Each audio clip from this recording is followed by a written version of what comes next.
What you saying?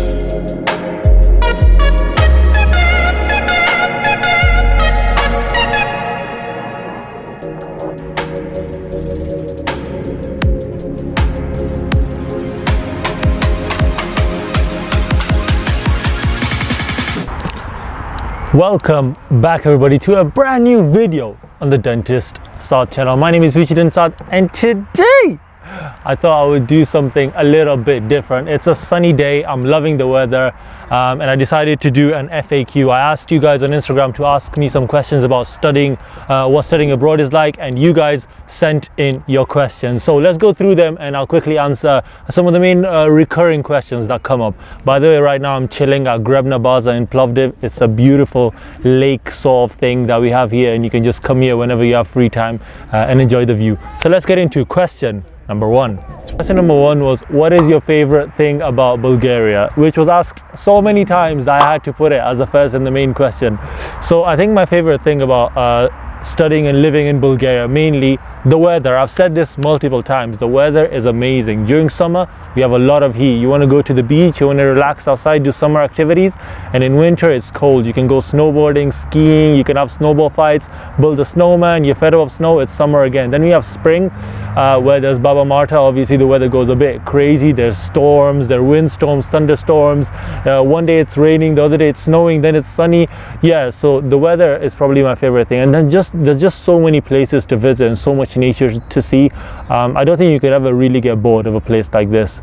For example, we're here right now just enjoying this place. This is literally about a 20-30 minute walk from uni, and you can just come here and chill in your free time. The next question on the list I was asked is, how often do you get to visit home? This really depends on you. Like, I know some friends that live in London. Now the tickets from here to London are actually really cheap. I think they're about £20 or something like that. So whenever we have a 3-day weekend, which we tend to have quite a lot of here, they just literally fly back home to London, spend the weekend there, and then come back for the next Monday coming up. But we obviously also have our normal summer holidays, which are about a month long, and then we have our spring break, Easter break, and then we obviously have Christmas holidays as well. So there are quite a few chances for you to go back home if you're really missing your family. Especially I know in first year people tend to find it really difficult staying away from your family for the first time. So yeah, you will get a lot of chances to visit home. Next question. Now the next question says, how many Muslims are there and is there a good amount of halal food? I'd say there's quite a big variety of religions and races in Plovdiv. So we have communities like the Christian Union, and then we used to have ISOC, which was the Islamic Society. There are mosques around if you want to go to them. There are churches, there are temples. So wherever your religion is, don't worry about it. There's places for you to carry your worship. Regarding halal meat shops, there are 2 halal meat shops in Plovdiv that you need to know about, and that's where you'll get all of your daily meat requirements from. These shops also do delivery, so at some point if you don't feel like leaving your house, you can just ask them, yo, can you please deliver to my house? Yes, they can. Just pay the delivery fee and you're sorted. You don't even need to leave anywhere. Now the next question is it possible for an Indian dentist to get a job as a general dentist there? Yeah, I don't see why it wouldn't be possible. Obviously you'd have to go through a lot of paperwork. Yeah, I know there are quite a lot of expats that come to Bulgaria and just live and work here. There's a really good Facebook page where expats all help each other out in this sort of stuff, so I'll leave a link to that in the description and you can just check it out, and hopefully that'll answer your question on there.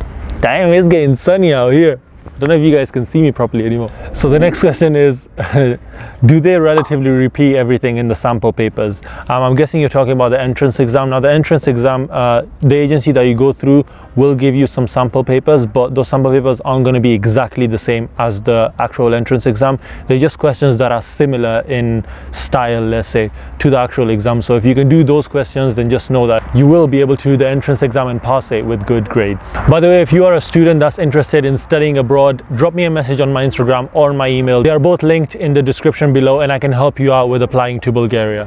The next question, would you say it's more stressful studying abroad? I guess it depends on you what sort of stress you mean. If you mean stress as in the amount of knowledge that you have to learn, it's probably the same as it is in the UK, because around the world dentistry and medicine are the same, so you will have to have the same amount of accumulated knowledge. But if you mean stressful as in, you know, your life, personally I don't find it as stressful. Now in first year it was stressful because, you know, having to learn the language, having to get used to living alone and all that sort of stuff, it was difficult. But once you go into upper years and you get used to all of these sort of stuff, I find that it's quite a relaxing place. Yeah, and I'm loving my experience of studying abroad.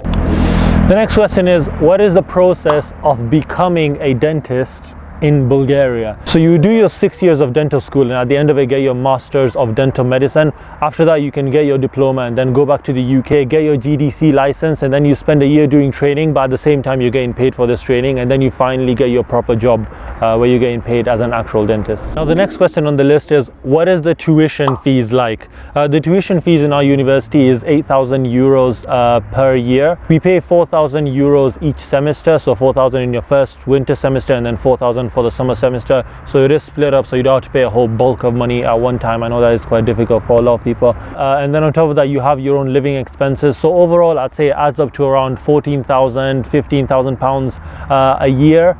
This is obviously if you're saving and not just wasting your money on any single thing that comes in your way. The next question is, would it be easier by first doing a biomedical degree then studying in Bulgaria? I guess, yeah, like your biomedical degree will help you out. Obviously you'd find some subjects easier, but I don't recommend spending 3 or 4 years of your life doing another degree just to come and then do medicine and dentistry, which is 6 years in Bulgaria all over again. If anything, I would say just go for it, go directly into medicine and dentistry, and then when you graduate maybe take a gap year off if you really need it. But yeah, I do know a few people who have done biomedical sciences before they came to university, and they did find it a bit easier, but it doesn't get you exempt from doing years at university. The only thing it'll do is it get you exempt from doing exams for certain subjects, but you still will have to go through the 6 years. So personally I would say it's not really worth doing a biomedical degree just to make medical school easier for yourself. But if you're doing it for a different reason, like you want to have more than one degree, or you want to do a different job before choosing medicine or dentistry, then yeah, that is perfectly fine.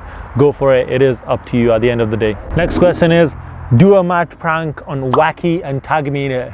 Now Wacky is the nickname that I've set for my little brother.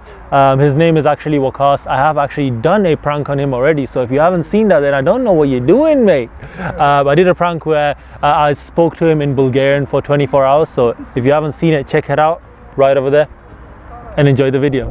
The next question is, do you need a tablet? If so, what do you use?